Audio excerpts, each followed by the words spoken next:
कला को देश दुनिया तक पहुंचाया जाए। मेरी आप सभी से अपेक्षा है कि संस्कृति, साहित्य एवं कला परिषद की यह पहल घर घर का हिस्सा बने।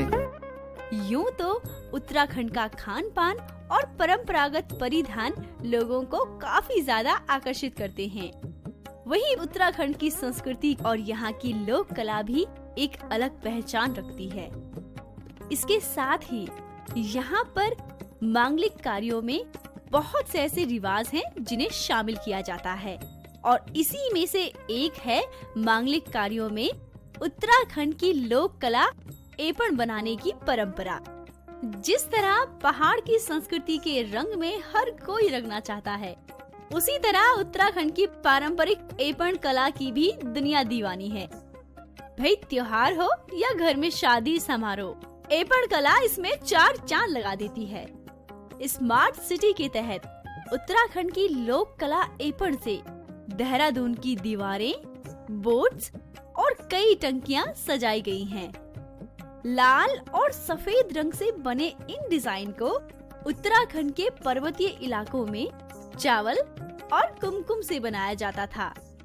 अब इसी थीम को लेकर देहरादून शहर को एपण से सजाया गया है।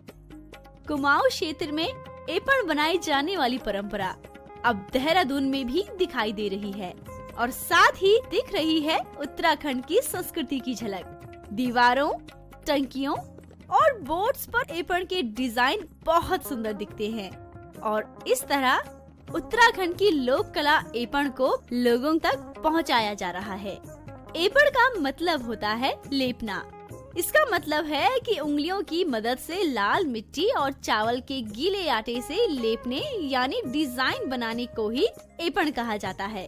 देवभूमि उत्तराखंड की लोक कला की बात करें तो यहाँ के लाल और सफेद रंग के खूबसूरत एपण डिजाइन अब हर चीजों को रंगते जा रहे हैं।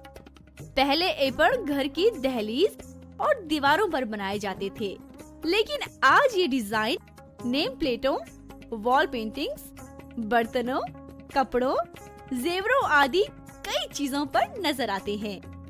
भाई खास बात ये है कि उत्तराखंड के कुमाऊं मंडल की लोक कला एपण को साल 2021 में जीआई टैग भी मिल चुका है। बात अगर करें एपण कला की शुरुआत की या इतिहास की, तो माना जाता है एपण की शुरुआत अल्मोड़ा में चंद राजवंश के काल में हुई थी। पुराने वक्त से ही एपण डिजाइन दिवाली, विवाह, यज्ञ, हवन, जनेऊ, देवी पूजन, लक्ष्मी पूजन, छठ कर्म आदि मांगलिक अवसरों पर बनाए जाना शुभ माना जाता है और मांगलिक कार्यों पर महिलाएं लाल मिट्टी से दहलीज और दीवारों को लेपती हैं, जिसे गेरू कहा जाता है। वहीं इसके ऊपर सफेद डिजाइन देने के लिए चावल को भिगोकर और पीसकर उसका प्रयोग किया जाता है। इसे विस्वार कहा जाता है।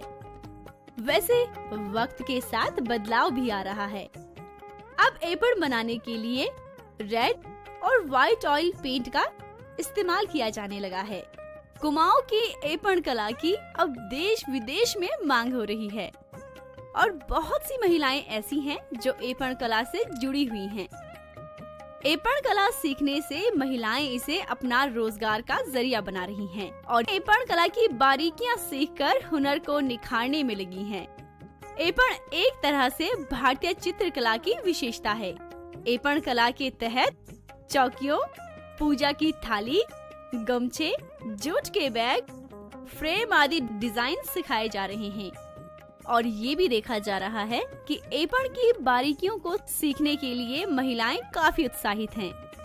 कुछ दिन पहले लोक संस्कृति एपण कला को बढ़ावा देने के लिए उत्तराखंड संस्कृति, साहित्य एवं कला परिषद की ओर से एपण महोत्सव का आयोजन किया गया और हमारे माननीय मुख्यमंत्री श्री पुष्कर सिंह धामी जी ने 15 अक्टूबर से 12 नवंबर को दीपावली तक एपण महोत्सव मनाने का आह्वान किया और उन्होंने कहा था कि सामूहिक प्रयास से एपण कला को विश्व भर में नई पहचान मिलेगी। और आज माननीय मुख्यमंत्री जी के प्रयासों से देहरादून एपण कला के रंग में रंग चुका है।